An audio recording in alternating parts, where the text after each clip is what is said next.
Bom, vamos dar início à nossa 16ª aula, né? Hoje, dando continuidade ao capítulo 4, sobre aplicações da equação de Schrödinger. Nossa proposta da aula de hoje é falar da aplicação de titulamento sobre o que a gente chama efeito por campo, encontrar a equação de Fourier-Norden, né? Mostrar, ou pelo menos indicar, o princípio do funcionamento da microscopia por tunelamento. Aí vamos para um novo potencial, que é o posto de potencial. A gente estudou barreira, agora a gente vai pegar a barreira e inverter, a gente chama isso de posto de potencial. Né? Depois a gente vai falar sobre espalhamento desse posto potencial, os estados ligados. Aí vamos para o próximo potencial, que é um potencial linear. Aí, desse potencial linear, a equação vai gerar o que a gente chama de funções de Ei. Vamos estudar os estados ligados. Vamos fazer a aplicação ao campo gravitacional, que é um problema. E, finalmente, falar sobre o experimento com Newton e mostrar que parte com a solução da equação de Schrödinger. Muito bem. Então, a gente vamos estudar aqui um problema de ionização de um metal, mas para relembrar um pouco o que a gente já estudamos no capítulo 1, a gente estudou dois tipos de ionização de metal, ou tirar elétron de um metal. A primeira forma é através de temperatura. Então, você pega uma placa metálica e fecha um circuito e você aquece ele através de reservatório de calor. O que acontece é que você arranca elétron e cria uma corrente. Aí esse efeito chama-se efeito termiônico. Então, esse é o primeiro efeito que a gente tem de ionização. É puramente um tratamento quântico, mas nada tem a ver ainda com o tunelamento que a gente está querendo relacionar. Né? Então, essa questão foi estudada e ganhou o prêmio Nobel em 1928, o Richardson. Então, essa é a equação de Richardson que descreve muito bem o resultado experimental. Outra forma de estudar ionização, arrancar elétron de um metal, é através de injeção de radiação, que a gente chama radiação por fóton, a gente chama efeito fotoelétrico.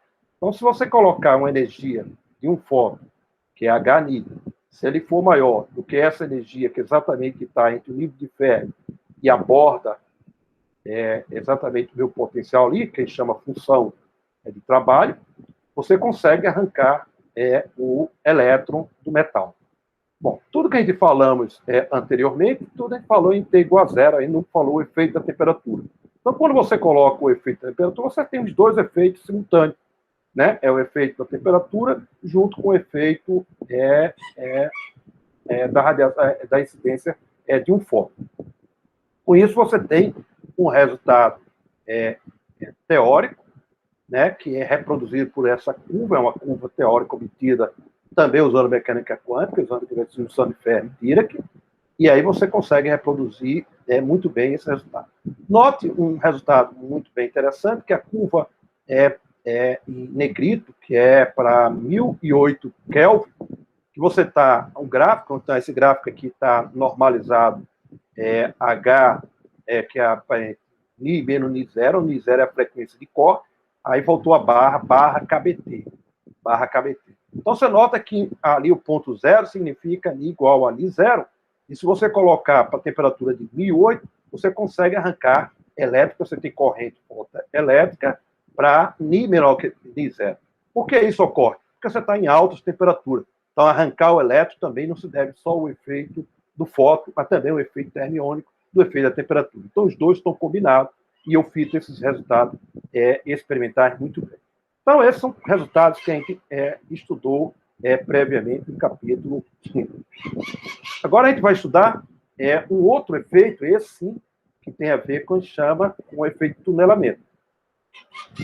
Então, agora, o que você vai fazer? Você vai pegar o metal, a superfície do metal é aquela onde está o plano X, e você vai aplicar um campo elétrico bem intenso na sua superfície. Esse é de X. Né? A gente chama isso aqui, a gente vai arrancar elétron, chama-se emissão por campo ou emissão fria, que deve exatamente ao Foley e Bourdais. né? Então, esses dois pessoas descreveram isso usando o fenômeno de tunelamento. Então, como é que isso ocorre? Quando você coloca, na ausência de campo elétrico, né, os planos, a superfície, né, eu não tenho campo, então ele aqui é horizontal. Se você colocar um campo na direção horizontal, aquela superfície que era V igual a zero, agora vai ter esse potencial, essa energia potencial, que é menos a carga do elétron, multiplicado pelo campo elétrico, vezes X. Então, significa que aquela borda que antes estava horizontal, que eu precisava vencer, né, com a função trabalho, agora ela ficou inclinada, exatamente que vai depender dessa inclinação desse campo elétrico. Então, eu tenho uma função linear com o X.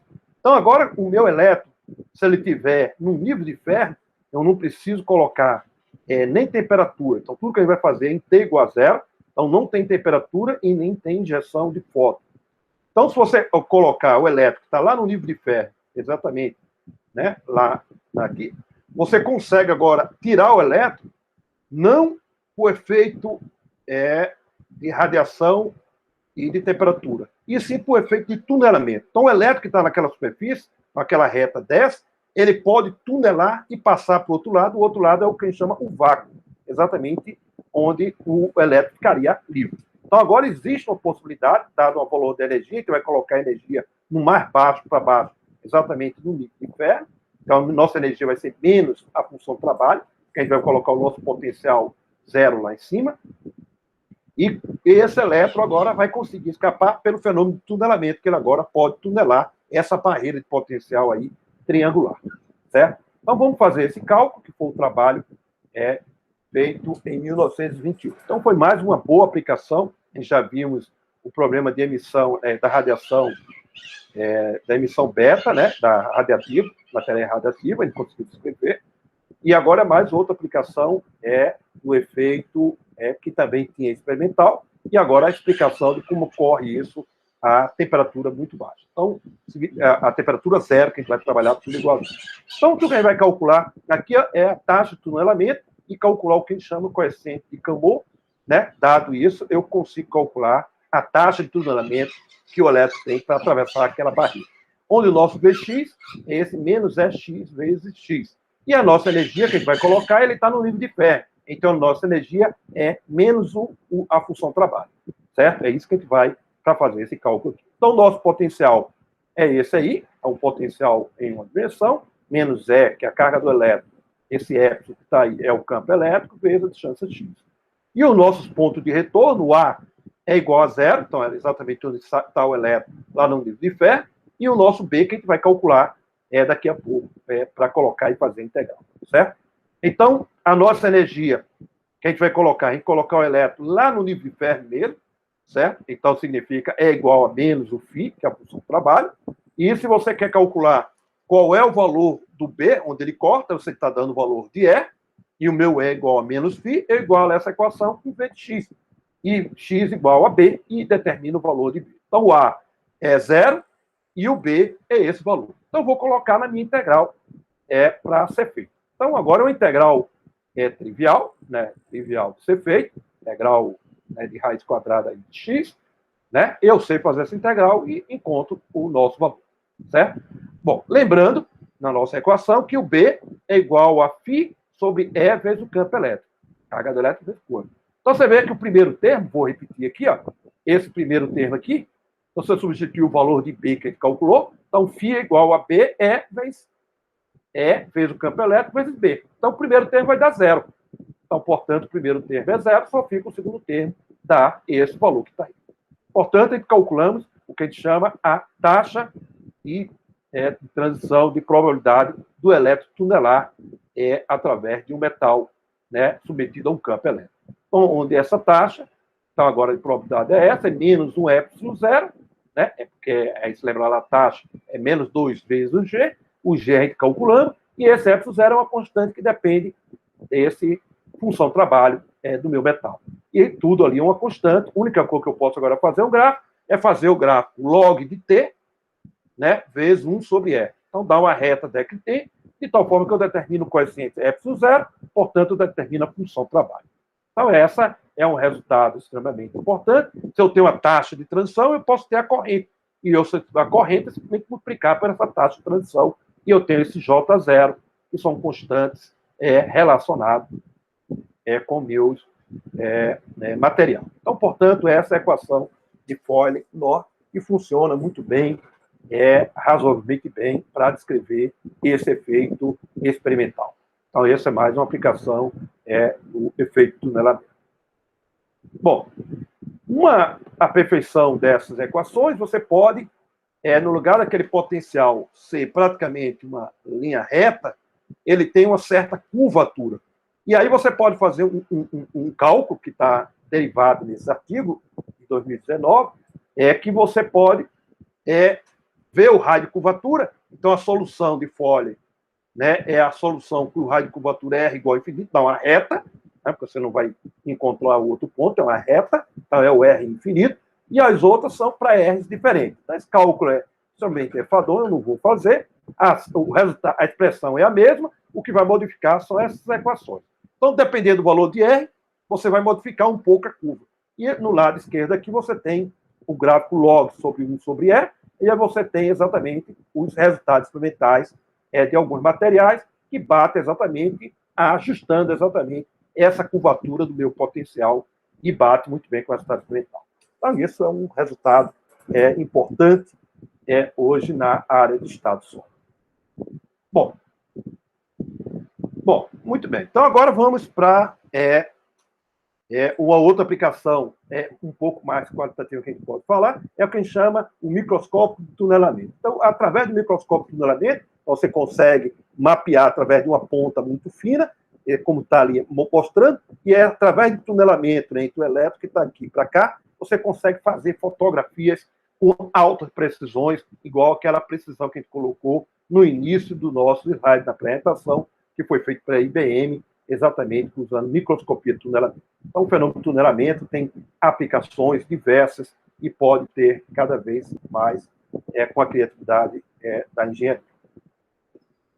Bom, então, aqui também tem uma outra aplicação nessa revista, exatamente que a gente chama pontos quânticos, onde você coloca ali uma interface, que a gente chama de um ponto quântico, ou um átomo artificial, que a gente cria ele com tantos elétrons quanto queira. A gente tem controle hoje de criar essa estrutura, e você bota dois semicondutores C e E e passa através de uma corrente, onde VG exatamente essa diferença potencial entre o ponto quântico, né, e o início lá do meu semicondutor.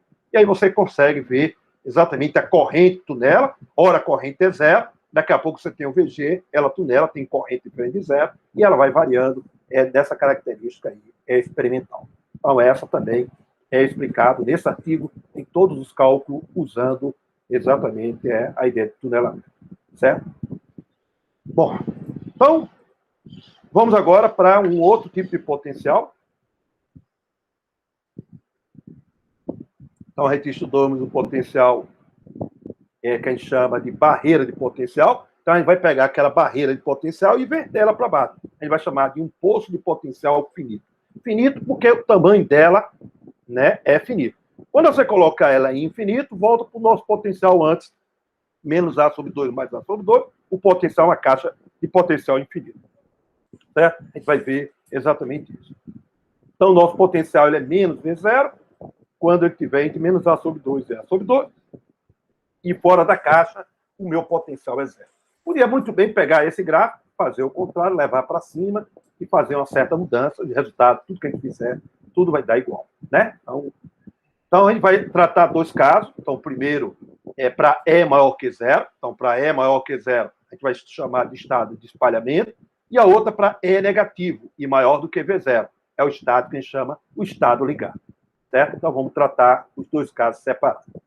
Bom, então, o nosso caso primeiro, eu coloquei na figura ali à esquerda, é a nossa barreira de potencial, que é quando a gente fez E maior que V0, a gente estudou o problema que a gente chama de espalhamento. Agora, a gente está pegando a nossa barreira de potencial, invertendo, colocando para baixo e estudando o problema do espalhamento. Então, o nosso espalhamento agora é E maior que zero. Né? Então, nossas contas, a gente vai ver, a gente não vai fazer nenhuma equação, a gente vai usar toda a solução feita para a barreira de potencial e vamos usar aqui para o caso do poço. O que é que a gente vai fazer? Antes era mais V0, agora é menos V0. Então, todas as equações que eu deduzi anteriormente para o espalhamento, né, o problema do espalhamento, que é para E maior que V0, eu chego na mesma expressão e onde tem V0 eu boto menos V0. E encontro a mesma expressão sem fazer nenhuma operação matemática, a não ser essa mudança de variável. Certo?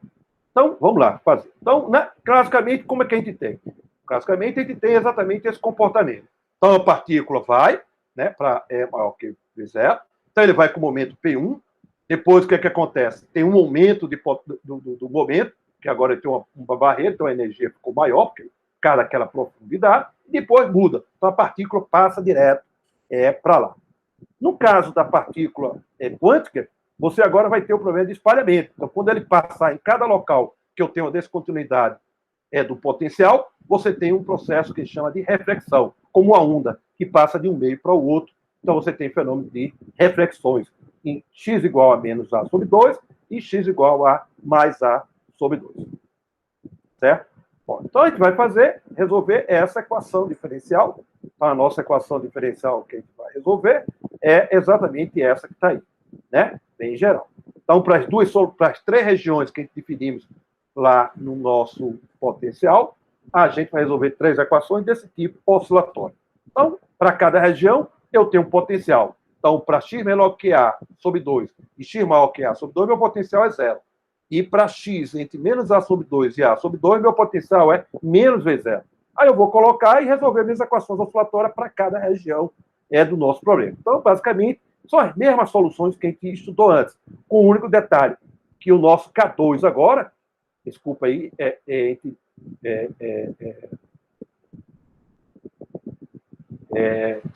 o nosso potencial mais V sobre 2, agora a gente chega lá, o menos V sobre 2, e bota, substitui o V0 por menos V0. Aí dá esse K2 que está aí. Certo? Então, essas são as soluções que a gente obteve anteriormente. Certo? Muito bem. Então, exatamente, as equações são as mesmas. As equações são as mesmas, com essa mudança de V0 em menos V0. Então, eu não vou fazer conta.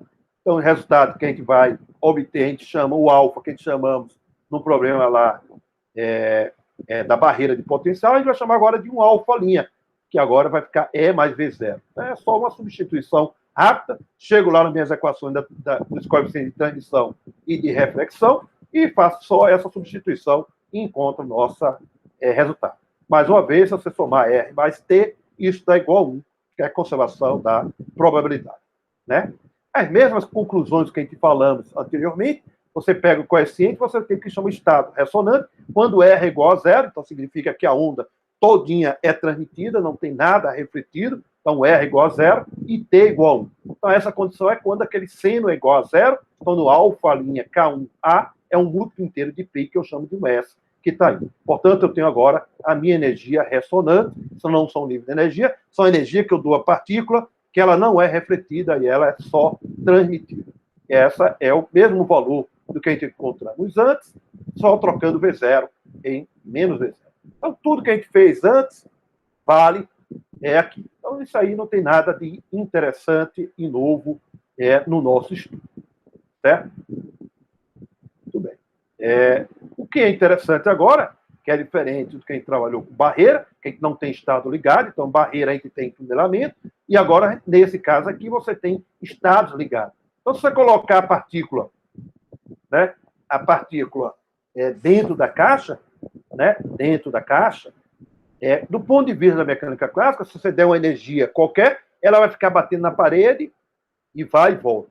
A região x maior que A sobre 2 e x igual a menos A sobre 2 são regiões que a gente chama classicamente proibida. A partícula não pode estar nessa região porque teria momento imaginário. Certo? Do ponto de vista quântico, você pode passar para a barreira. É o que chama as ondas evanescentes. Então, ela pode passar para a região x maior que A sobre 2 e x menor do que A sobre 2. Então, existe uma probabilidade da partícula passar para o outro lado. E entre menos A sobre 2, você vai ter níveis de energia discretos. Então, enquanto lá na mecânica clássica, a partícula do qualquer valor de energia, ele vai ficar no estado ligado, mas a energia é um contínuo. Na mecânica quântica, quando a gente for resolver a equação de Schrödinger, a gente vai ver que não é qualquer energia, e sim alguns níveis de energias permitidos.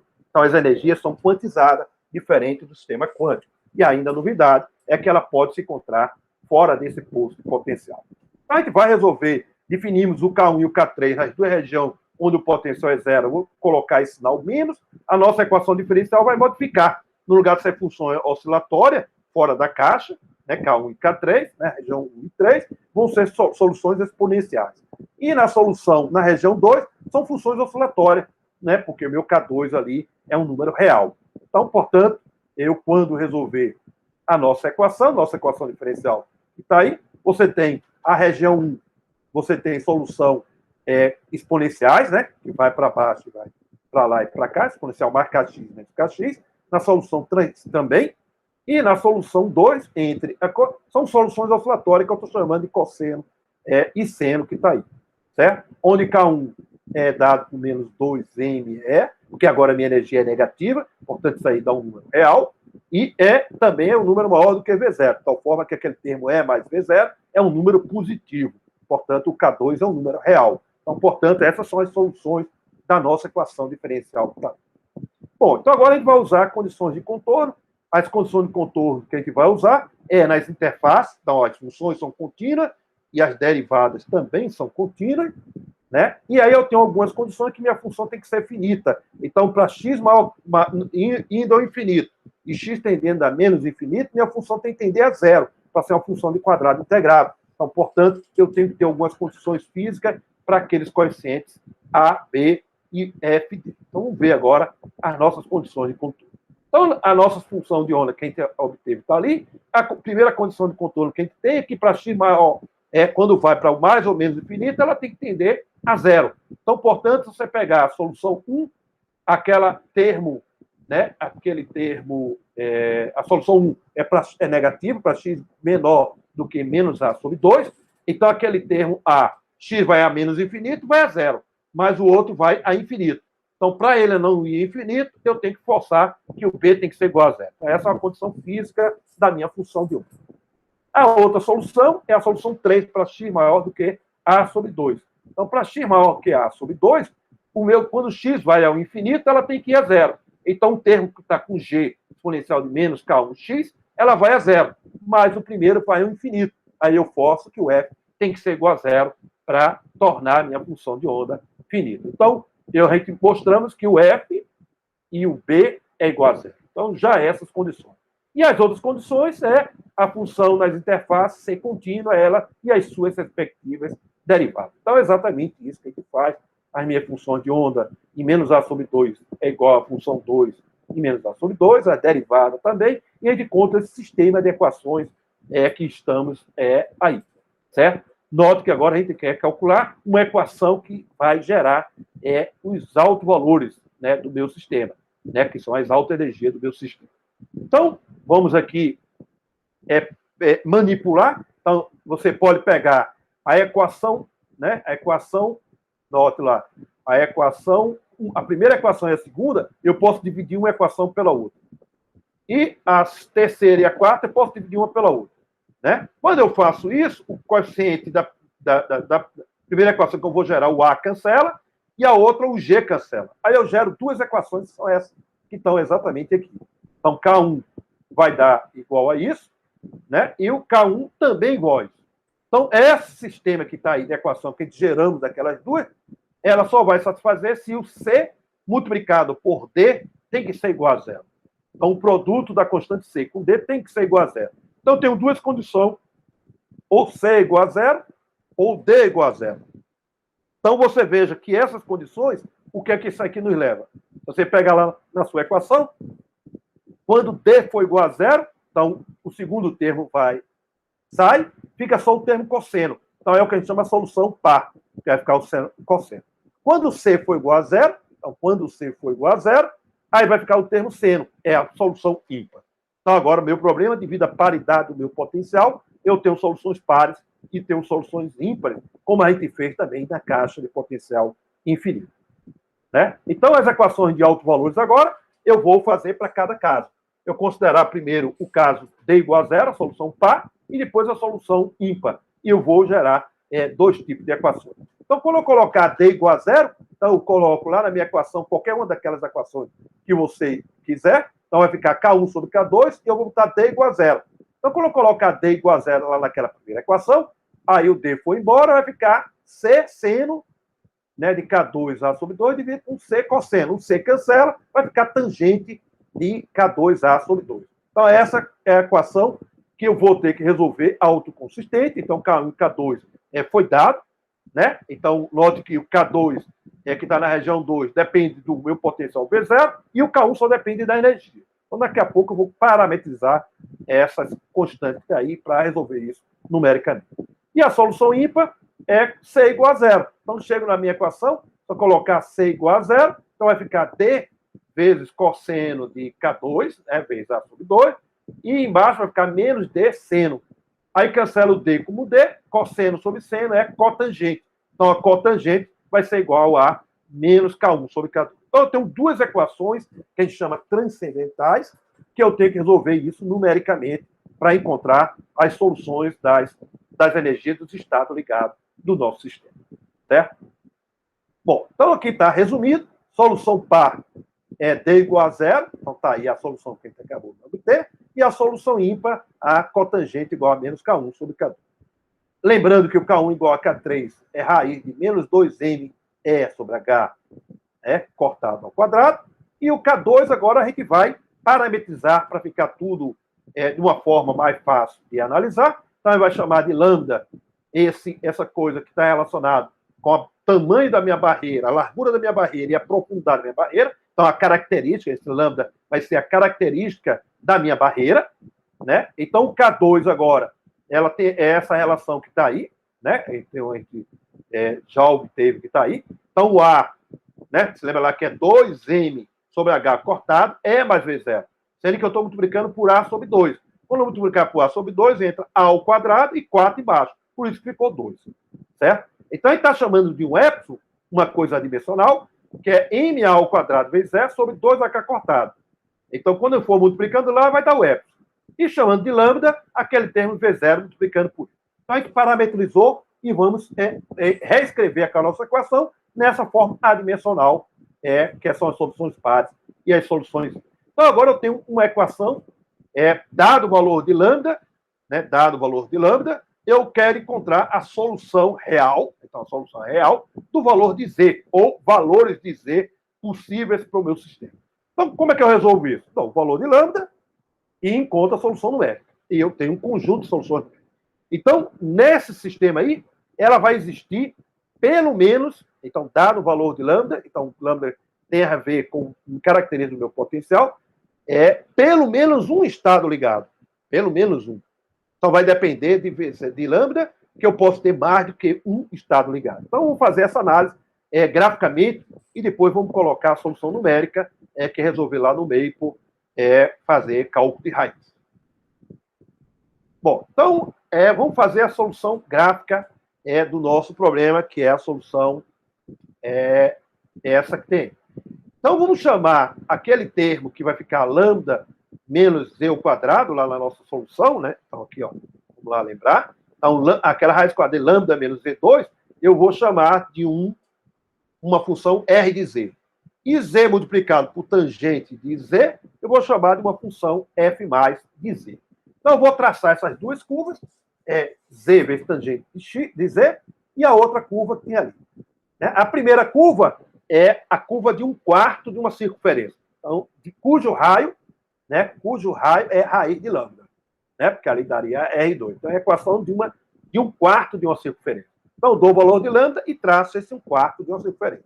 E a outra é uma função que ela é uma função que se anula em alguns pontos e vai ao infinito, porque seno sobre cosseno, quando z, por exemplo, for igual a π sobre 2, cosseno de π sobre 2 é zero. Então, essa função vai ao infinito. Então, tem o que a gente chama assíntotas ao longo, né, do eixo x.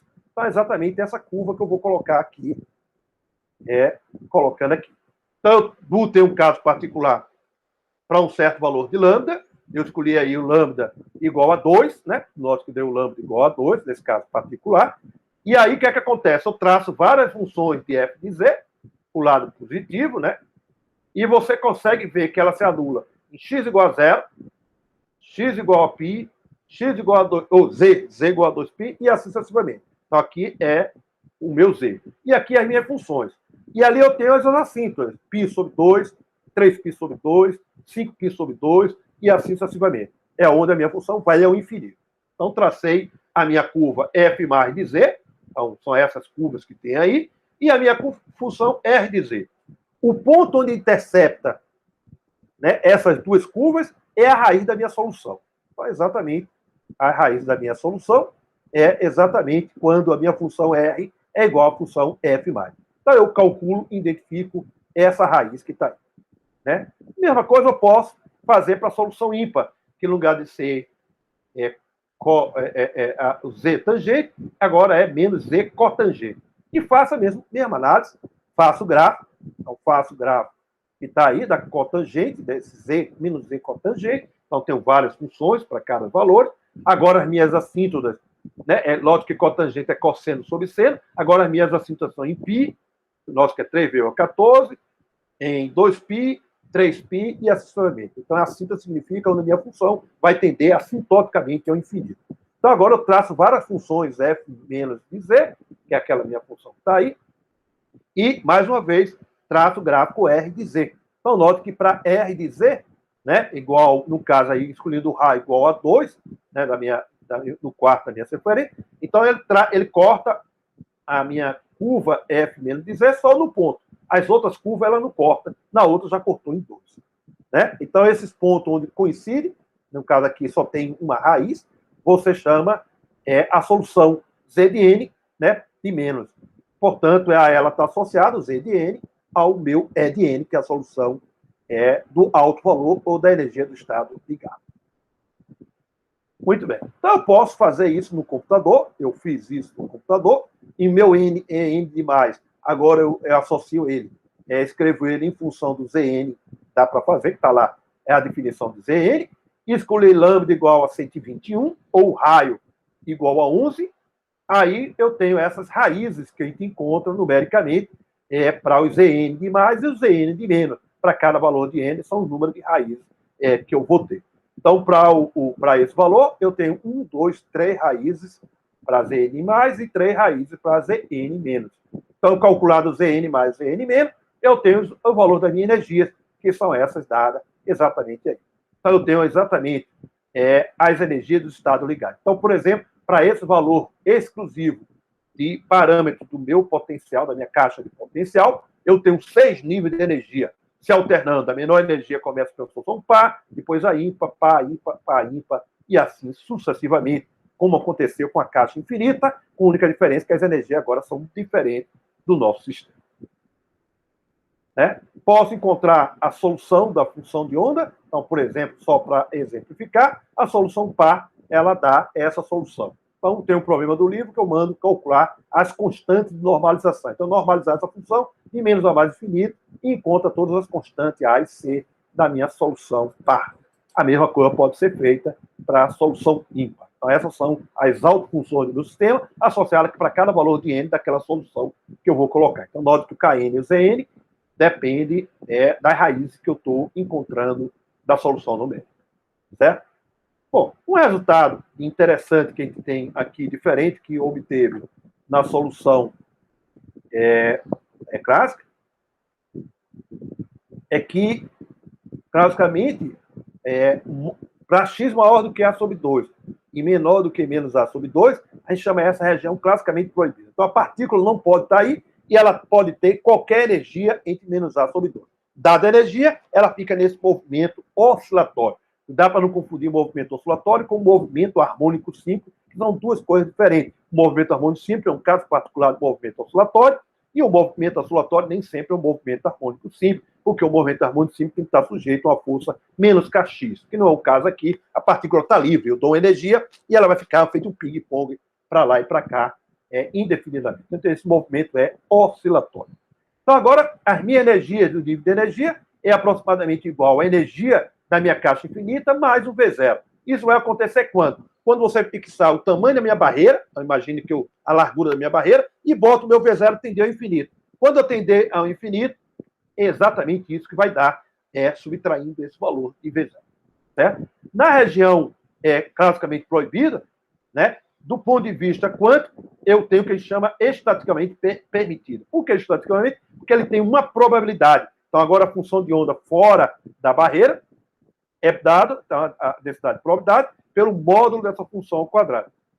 Então, pego lá a minha função, dá isso aí, e é uma função decrescente. Faltou ali colocar o módulo de x, que isso vale para x maior que zero e x maior que zero.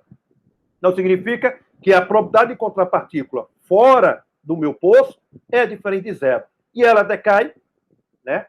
É o que a gente chama exponencial. Então, significa que ela tem, a gente chama, uma distância de penetração que é dada pelo inverso de Kn+.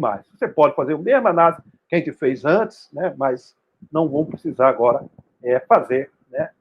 Porque é pura repetição. Então, vamos analisar aqui uma coisa muito interessante, que é calcular a energia cinética da minha partícula.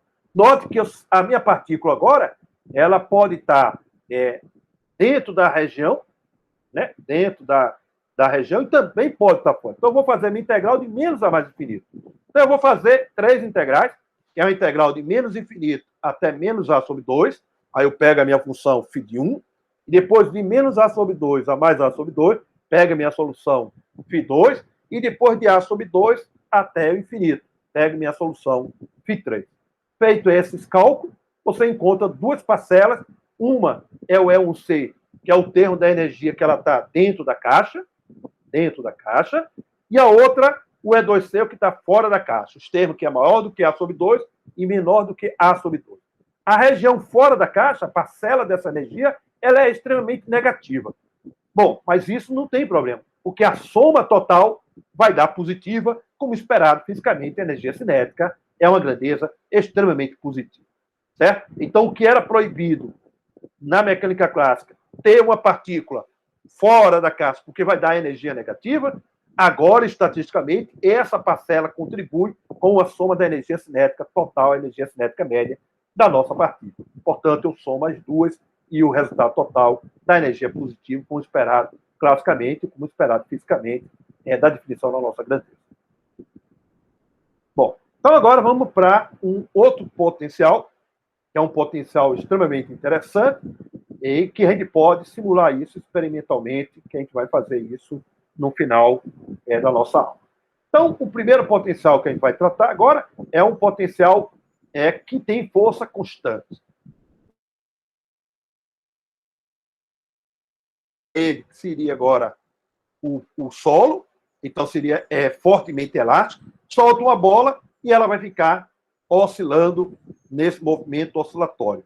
Então, quando ela bater aqui, ela volta com o meu valor de P, então colisão elástica. Então, a energia potencial do meu sistema, né, para o Y maior que zero, estou considerando potencial zero na superfície, Y igual a zero, e Y igual a zero, meu potencial também é infinito, né? Então, ele vai, né, a menos dessa constante, dar o meu potencial acima do Y maior que zero.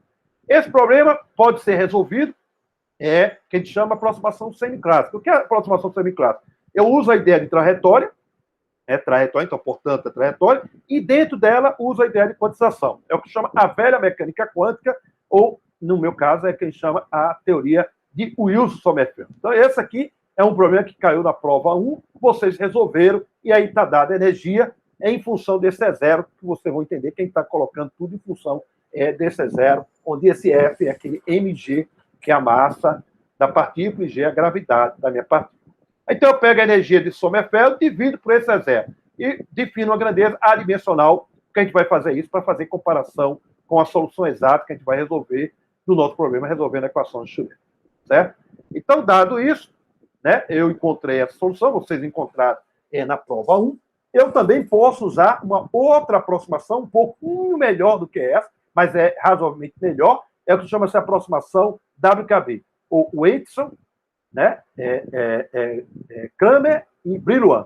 Essa não vamos fazer aqui, a gente vai estudar isso no capítulo 12, essa aproximação WKB. Então, note que a solução é parecida, a única diferença é no número n, onde n vai agora para n menos 1/4, elevado a 1/3, 2/3.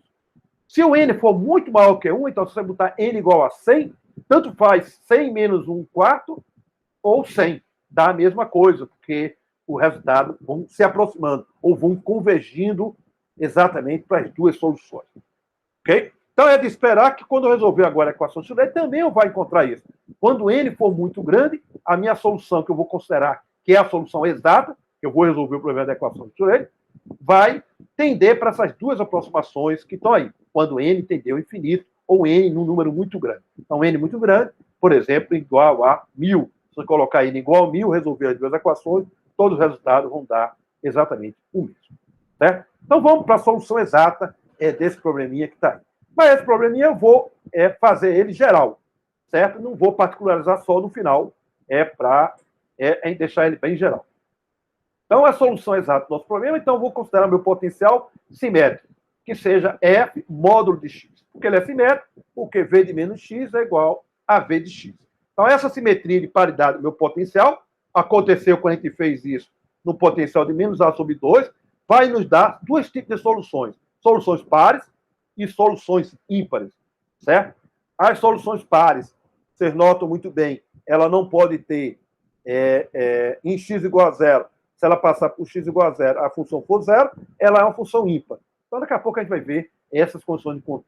Então, essa é uma função que é um gráfico que é assim, né? Cresce para x maior que é zero, e ela decresce assim para o negativo. Então, no ponto x igual a zero, a gente tem o que a gente chama um ponto de equilíbrio estável em x igual a zero. Significa que toda vez que eu quiser deslocar a partícula da origem, sempre vou ter uma força restauradora, né? Porque a minha força é menos, a força f de x é menos a derivada da minha função, portanto, o f de x é menos f.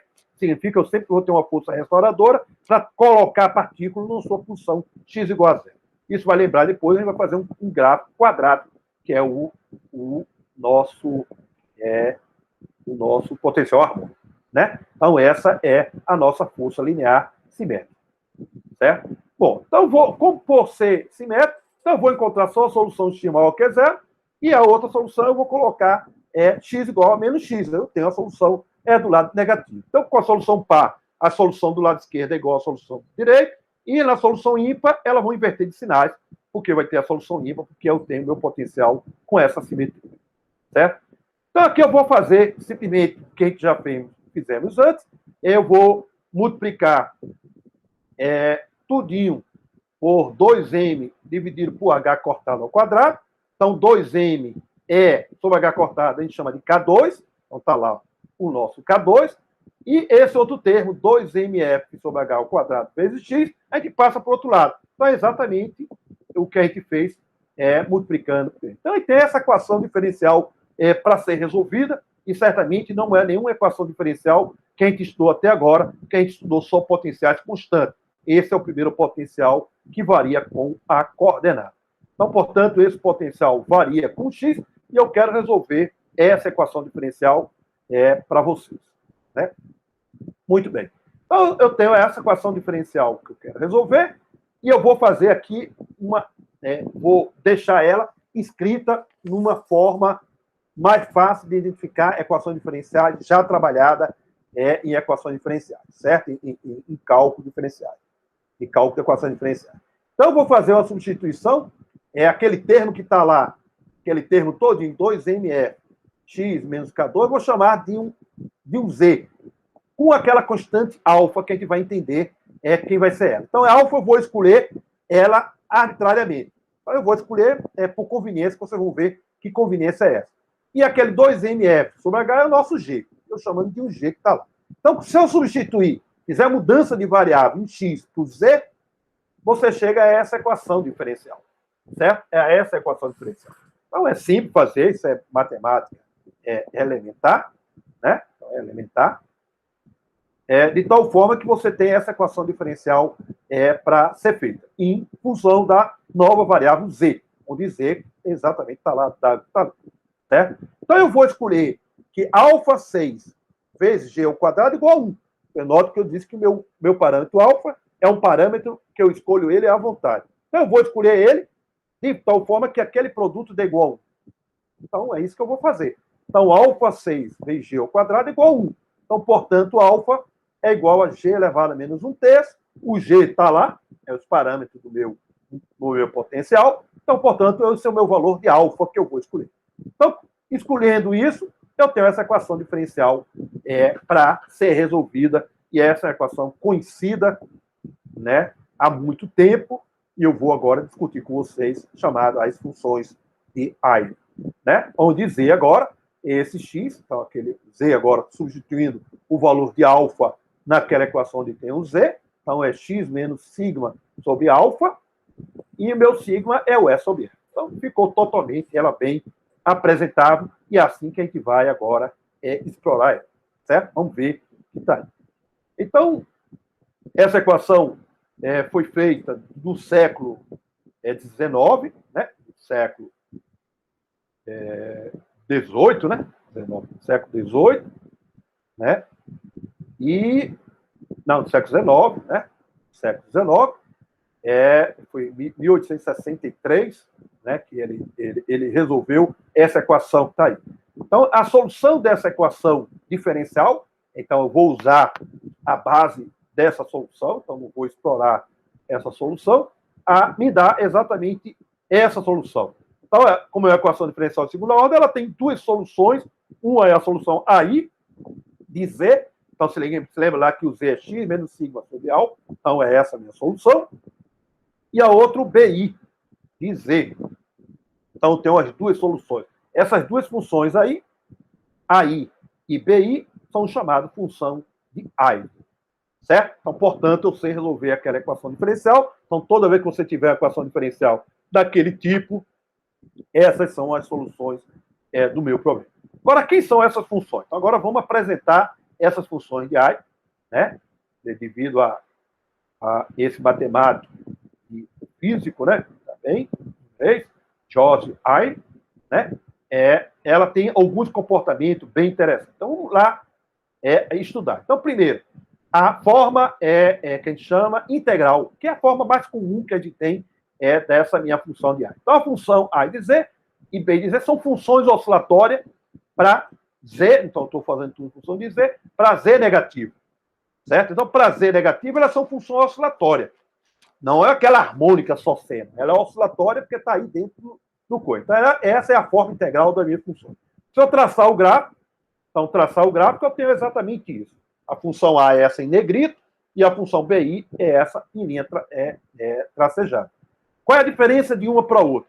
Enquanto A de I para Z maior que zero é uma função que vai a zero quando Z vai ao infinito, a BI é uma função que vai ao infinito quando Z. Então, é uma função divergente quando Z cresce. Então, todas as duas são oscilatórias no negativo e uma converge para zero e a outra diverge quando todas as duas vão para Z ao infinito.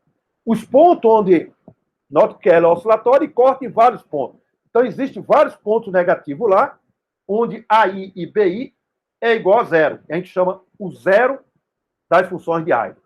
Né? Então, o zero da função de Eilers, você tem essa equação, você pode localizar, tanto faz graficamente, pega lá a setinha e dá para localizar onde são os zeros. Ou pode resolver isso num computador e calcular raízes e calcular várias raízes que ela tem. São infinitas raízes, porque ela é oscilatória e vai embora. Certo? Então, portanto, esse é o comportamento das nossas funções de Eilers para o nosso potencial. Bom, então, como a gente falamos anteriormente, o AI, quando o x vai ao infinito, que é o z, né? O z é aquilo tudo, então o x vai ao infinito, é uma função que vai a zero. Já o BI vai ao infinito. Portanto, né, minha função tem que ir a zero quando x vai ao infinito, então o AI vai a zero e o BI vai ao infinito. Então, essa solução é a solução, a segunda parte da solução, é indesejável. Portanto, por ser indesejável, ela é uma função fisicamente que não descreve o estado da minha partícula. Portanto, para eu eliminar ela, o que eu faço? Boto coeficiente D igual a zero. Então, portanto, a solução do meu problema é exatamente ela que está aqui. Certo? Bom, então, resolvemos a função de onda. Então, agora vamos usar a condição de contorno para encontrar as soluções do nosso problema. Certo? Então, as soluções do nosso problema é solução par e a solução ímpar. Certo? Então, a gente vai ter dois tipos de soluções. Certo? Então, as condições de contorno é a solução par. Então, a solução par, então você nota que a minha função de onda, ela não pode ser zero em x igual a zero, porque se ela for zero, ela passa assim, função de um lado é negativo da outra. Né? X e menos x dá um negativo. Então, a solução par tem que ter a derivada igual a zero, porque ela tem que passar assim, com a derivada igual a zero da minha função. Então, eu pego a minha função de E e derivo ela igual a x. Então, quando derivar e botar x igual a zero, você tem essa equação. E, portanto, esse tem R em N de mais, que são os zero da minha derivada da função de E. Isso tudo numericamente, isso aqui não dá para fazer nada analiticamente, por enquanto. E a solução ímpar é quando a minha função é zero. Então, minha função é zero, significa x igual a menos x é igual a menos função de menos x. Portanto, ela tem que passar por x igual a zero. Então, portanto, eu tenho que fazer essa exigência da solução ímpar. Então, portanto, quando eu botar x igual a zero, você tem essa função de A igual a zero, são os zero da minha função. E, portanto, eu tenho esse conjunto de soluções Rn de menos. O menos, então, portanto, Rn é a raiz dessa equação. Então, eu sei resolver isso num computador. Certo? Isso é no computador. Calculado isso, eu tenho o valor de AN+. Então, a raiz dessas equações determina os valores das minhas autovalores. Então, portanto, essa é a solução exata do ponto de vista numérico, que eu vou calcular isso numericamente. Então, o que a gente vai fazer aqui, para a gente ver as aproximações que nesse instante eu colocou, é comparar essa solução com as soluções aproximadas. Mas, para isso, eu preciso adaptar o nosso problema àquele problema de um potencial gravitacional, né, cujo solo tem potencial infinito. Então, vamos adaptar o nosso problema. Então, aqui está as nossas soluções. Então, aqui está gerais. Né? Então, aqui eu resolvo isso numericamente e calculo as raízes das minhas funções e as raízes, né, das derivadas das funções de AI e dos meus AI, igual a zero. E são as soluções pares e as soluções ímpares. Então, aí está todas as minhas soluções do nosso problema. Solução pares e soluções ímpares. Agora, a gente vai restringir essa solução e vai colocar uma barreira de potencial em x igual a zero. Ou tanto faz em y igual a zero. Tanto faz a equação em variável x ou na variável y, que dá o mesmo resultado. Então, o estado ligado ao potencial gravitacional. Então, ele vai adaptar isso. Então, adaptar isso significa que a minha função de onda é igual a zero. Em x igual a zero ou y igual a zero. Para garantir isso, o que é que eu vou ter? As soluções ímpares, porque as soluções pares são as derivadas que é igual a zero. Então, portanto, no lugar de eu pegar todo aquele espectro, solução par, solução ímpar, eu vou pegar só as soluções ímpares, que é as soluções do nosso problema que está aí.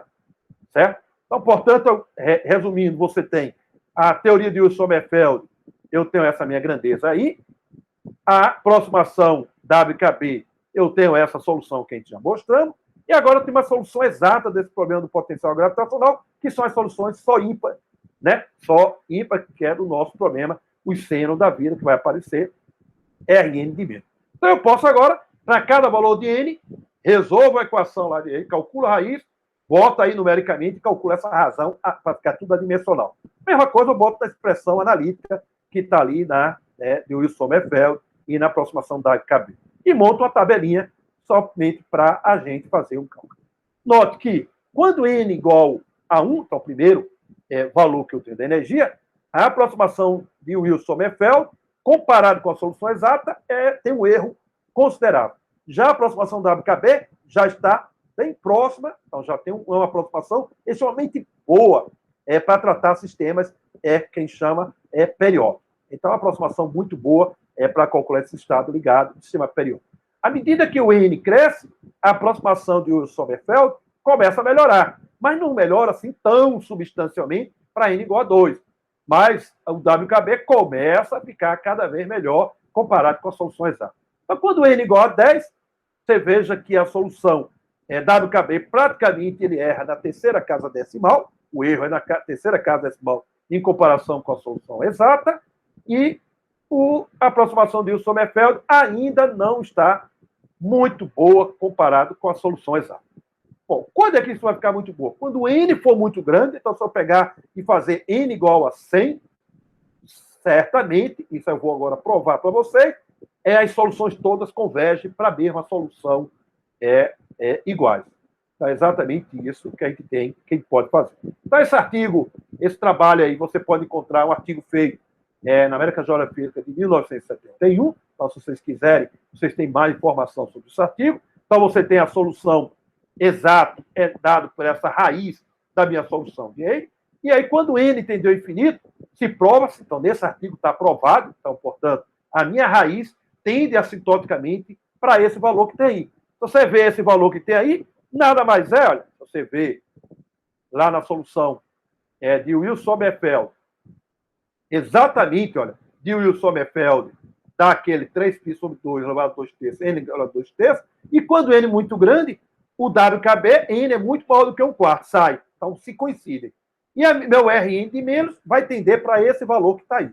Então, portanto, como a gente espera, que chama do princípio da correspondência, quando n for muito grande, 100 e diante, a solução exata tende para a Wilson Sommerfeld e tende para a aproximação WKB, é o que a gente chama a aproximação, o princípio da correspondência de Bohr, estudado lá na mecânica. Ok? Bom, então, isso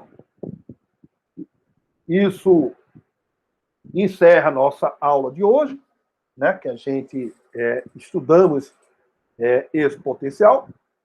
Na próxima aula, a gente vai estudar, vai mostrar aplicação, então, para a gente não cumprir a nossa aula mais do que 1 hora, então a gente vai fazer a aplicação, mostrar que essa solução exata que a gente está obtendo, eu vou conseguir simular um resultado experimental. Então, como é que a gente vai fazer, fizeram esse resultado? Eles soltaram nêutrons sobre uma placa, né, horizontal, e mediram essas alturas onde os elétrons vão colidir e voltar. E essas alturas não são qualquer valor. Então, se não são qualquer valor, o valor da energia também não é qualquer valor. E a energia que eles vão obter bate exatamente com essa solução exata. Então, é uma simulação do nosso resultado teórico, né? E um outro potencial que a gente vai estudar, os dois potenciais últimos que a gente vai estudar na quarta-feira, vai ser o potencial delta de Dirac, então algumas considerações sobre potenciais que a gente até agora não estudou, potenciais onde agora você tem descontinuidade na derivada da função de onda. Então, note que isso não tem nenhum problema físico, porque na física a gente diz que a função de onda tem que ser contínua, que a densidade de probabilidade tem que ser contínua. Mas a derivada não tem nenhum problema. Basta que o potencial tenha uma descontinuidade infinita. Até agora a gente usou descontinuidade finita e viu que o potencial se mantém contínuo, a derivada e a função. Agora a gente vai pegar a descontinuidade, que é a função delta, que é infinita. E aí agora a gente vai provar que a derivadas sofre descontinuidade. E vai ver qual é essa descontinuidade associada à função delta de Dirac. Então é uma aproximação de um degrau com muita profundidade. Aproximadamente, você pode fazer o modelo para descrever um sólido que vocês vão encontrar no meu livro. E a outra, por final, é o potencial mais importante, eu diria, para o físico, que é o potencial harmônico, né, que é o potencial de um sistema harmônico, que é uma força que é proporcional, né, à distância. Então, uma força menos kx, ou um potencial que é quadrado com x, né, e esse potencial é muito importante. Ele é tão importante que o curso de Quântica 1 estuda ele 2 vezes. A primeira vez vai ser estudado na quarta-feira, é o que a gente chama a primeira quantização, então a gente vai resolver a equação diferencial da equação de Schrödinger, e no capítulo 8, a gente vai reestudar esse problema de uma forma algébrica, usando operadores, e não vai resolver mais equação diferencial. E essa forma elegante que a gente vai descrever ele no final do curso, ele vai ser importante para descrever qualquer sistema oscilatório da natureza. Por exemplo, a onda, agora eu faço a teoria quântica da luz, então eu vou quantizar o campo eletromagnético. Então ele vai ser um conjunto de osciladores. Então eu não vou usar essa linguagem de operadores exatamente para descrever o meu sistema da onda eletromagnética do ponto de vista quântico, que foi feito por Dirac em 1928. Certo? E com isso a gente vai terminar todos os nossos potenciais unidimensionais e na sexta-feira a gente vamos aplicar a nossa terceira prova relacionada com potenciais unidimensionais. Então, eu espero que vocês estudem, né, essa aula e as outras aulas, treinem, porque sem treinamento não dá para aprender mecânica quântica. ok? Então, até quarta-feira, se Deus quiser, a gente vamos voltar às nossas aulas de mecânica quântica.